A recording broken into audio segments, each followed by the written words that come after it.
teoria darwiniana continua a ser vista como algo exclusivo das ciências da vida, da biologia, particularmente. E, no entanto, não é assim.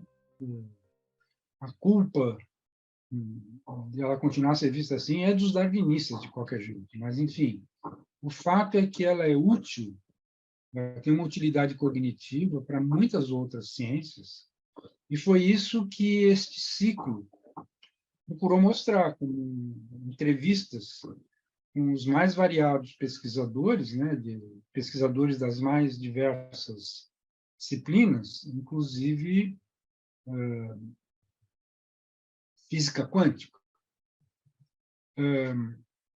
mas também direito, economia.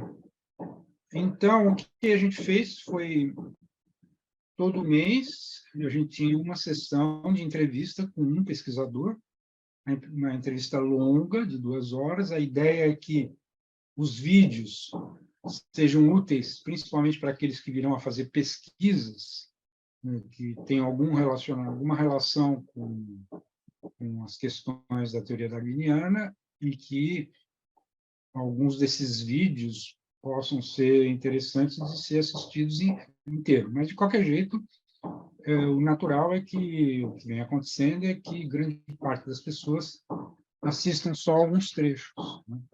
Então, este vídeo agora é para fazer uma pequena introdução ao ciclo. Então, nós vamos só mostrar 2 exemplos de conversas. A primeira com o professor Paulo Abrantes, professor de filosofia, fez toda a carreira dele, principalmente na UNB, hoje em dia está aposentado, e tem uma página na internet que tem toda a obra dele. Então, o Paulo Abrantes vai ser o primeiro que vai aparecer já já.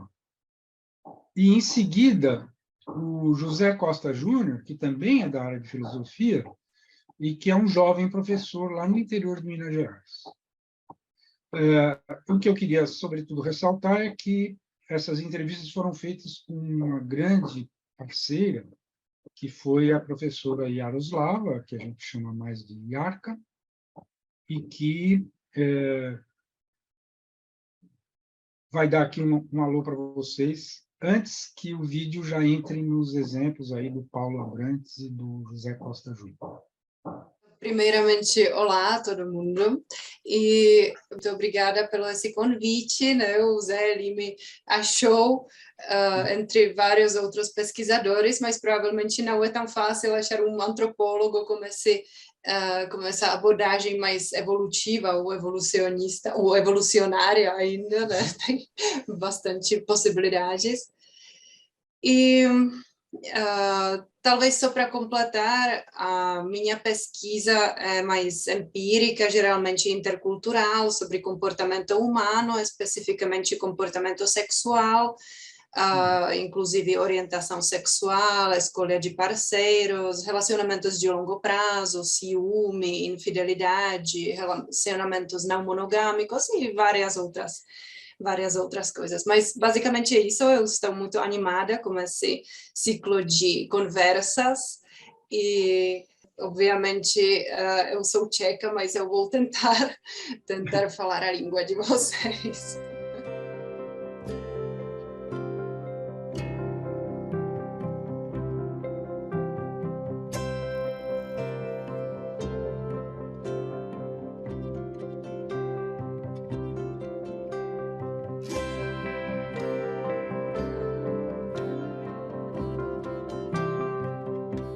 O próprio nome da teoria, né, que foi trabalhada não só por Richardson Boyd, mas pelo Heinrich e vários outros, né, a tese central dessa teoria é de que, a partir de um certo momento, a cultura tornou-se, na linhagem hominínia, um novo sistema de herança, e esse sistema de herança começa a interagir com o sistema de herança genético, né?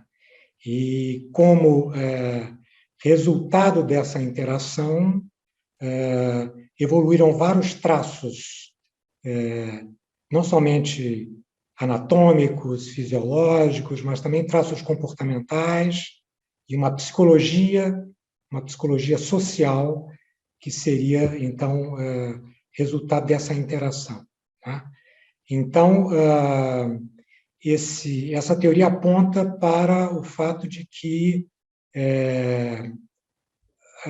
os hominíneos, e há várias espécies hominíneas, né?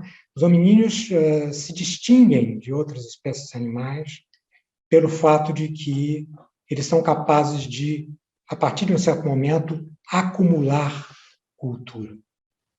Né? Então, surge uma cultura cumulativa, né? Quer dizer, certos produtos culturais são aperfeiçoados de geração em geração, resultando em produtos cada vez mais complexos. Tá? Há toda uma polêmica em torno da possibilidade de outras espécies animais também acumularem cultura. Não está em questão, pelo menos no sentido em que Richardson Boyd e eu, me servindo dessa visão de cultura deles, não está em questão a tese de que outros animais têm cultura. Mas se outros animais são capazes de acumular cultura de uma forma significativa, né? Como nós humanos acumulamos. Então, isso seria um traço distintivo, tá? da linhagem hominídea. Né? Agora, talvez seja o caso de nós, entre as dezenas de definições de cultura, talvez especificarmos, não sei se essa a questão que a IARCA gostaria de fazer, né? Especificarmos um pouco o que se entende por cultura. Né? Tá? De uma maneira bem geral e abstrata, os traços culturais são os traços em cuja ontogenia a aprendizagem social está envolvida. Então, para que um traço seja cultural, um comportamento seja cultural, a aprendizagem social tem que estar envolvida. Basicamente, é essa a ideia. Né? Se não me engano, a definição que o Richardson Boyd propõe no livro Not by Genes Alone é alguma coisa como, ele se serve da noção de informação, né?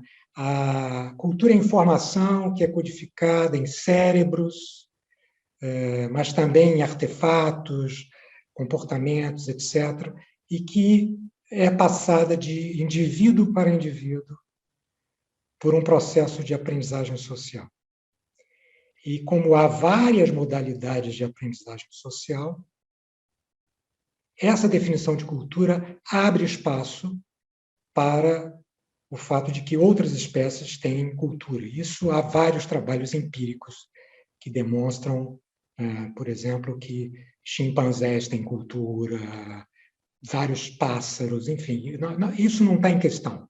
O que está em questão é se outras espécies são capazes de acumular cultura, ou seja, se a cultura se transformou num sistema de herança. E, provavelmente, quer dizer, essa é a hipótese, uma modalidade de aprendizagem social que é a imitação, e a imitação fidedigna, é que possibilitou a acumulação de cultura a partir de um certo ponto. Quando? Essa também é uma boa pergunta, porque nós sabemos, com base no registro arqueológico, por exemplo, que as chamadas culturas ou indústrias de Olduvai e depois a indústria aquiliana são caracterizadas por uma estase, né? Quer dizer, durante, no caso da cultura de Olduvai, a indústria de Olduvai, né? de produção de objetos em pedra, né? Lascado, tipo de lascamento, se manteve praticamente inalterada durante 1 milhão de anos. Né? E também é uma cultura associada normalmente ao Homo habilis, né? Embora haja muitas controvérsias sobre isso. Já o Homo ergaster, que está associado à cultura aquiliana, também passou centenas, milhares de anos produzindo o mesmo tipo de instrumento, que são aqueles machados de mão, né? aquelas bifaces. Quer dizer, será que nós já podemos dizer que, nesse período, há acumulação cultural? O registro arqueológico, que está limitado, basicamente, a esses instrumentos de pedra, não revelam isso. Tá? Então, uma boa pergunta também é o que poderia explicar essa estase cultural e a partir de que momento realmente a gente tem evidências de que há acumulação cultural?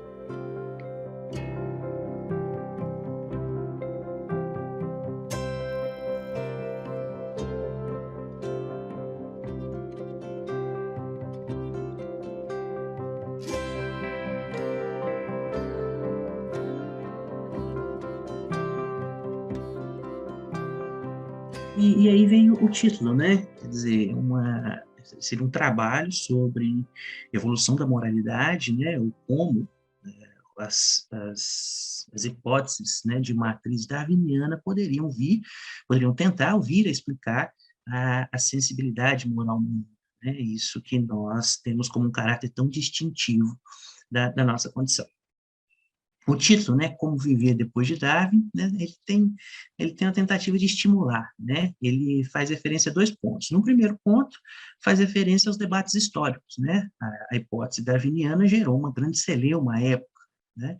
Uma grande sensação de que estávamos perdendo alguma coisa em relação à nossa dignidade, às expectativas sobre o que é humano. Então, eu tentei explorar essa tensão, né? Será que é possível viver depois de Darwin? Mas também tem uma segunda possibilidade, que é a ideia de explorar uma das questões fundamentais da filosofia moral, da ética, né? Que diz respeito a como viver, né? O que nós fazemos com a existência, sobre quais bases e quais fundamentos construiremos a nossa vida. Então, ela tem essa dupla vertente aí, provocativa e que busca estimular alguma reflexão. No subtítulo, eu tentei mostrar um caminho de maneira mais objetiva, né? Os limites e as possibilidades das abordagens evolucionistas da moralidade. E não fica só em uma, né? É claro que a gente vai partir de Darwin, né? Mais especificamente do Descent of Man, né? No capítulo 5, no qual Darwin vai tentar mostrar um caminho para explicar o que ele chama de característica mais distintiva, né? Ou uma das características mais distintivas dos seres humanos, mas, ao mesmo tempo, explorar outras possibilidades, né? Inclusive um grande engano, né? Ou que já foi descrito como o mau uso das ideias de Darwin, na tentativa de construir uma ética, né, mais próxima do que fica conhecido como darwinismo social. Então, essas são 2 das possibilidades de explicação evolucionista da moralidade, né? Uma que tenta um caminho, que eu chamei na tese de caminho descritivo, uma tentativa de compreensão do que nós somos e de como nós construímos as circunstâncias nas quais nós vivemos, e um caminho prescritivo, né, que envolve esse mau uso das ideias de Darwin, de tentar encontrar no processo evolucionista uma receita sobre o que fazer da existência, né, encontrar valores a partir de fatos.